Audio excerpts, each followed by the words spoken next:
एक बटे चीजे लागेला रोजे गीजे दिन प दिन देख खियाए। एक बटे चीजे लागेला रोजे गीजे दिन प दिन देख खियाए। कहीं छोट ना हो जाए, कहीं छोट ना हो जाए, इहे सोच के दिलवा डराए। कहीं छोट ना हो जाए। Music by Mukesh Singh।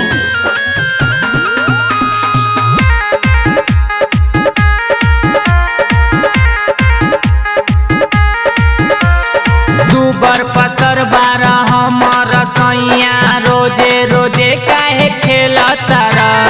होला ना टाइट करल चाह फाइट हाथे से राजा तू खेलतारा। जबरन कर हरन धर हमर लागेला दुखाए। कहीं छोट ना हो जाए, कहीं छोट ना हो जाए, इहे सोच के दिलवा डराए।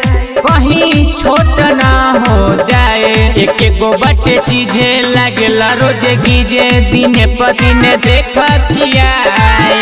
कहीं छोट ना हो जाए।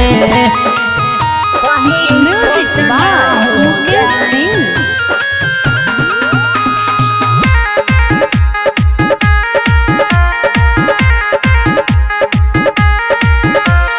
पावर में रहेला हमारा राजा, पाजा में धके तू सुततार।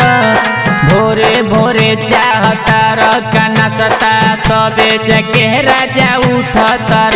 तू न मंजा धरफन बड़ी लेला मजा, यही कारण देहिया सुखाए। कहीं छोट ना हो जाए, कहीं छोट ना हो जाए, इहे सोच के दिलवा डराए। कहीं छोट ना हो जाए, कहीं छोट ना हो जाए। एक बटे चीजे लागेला रोजे गीजे दिन प दिन देख खियाए।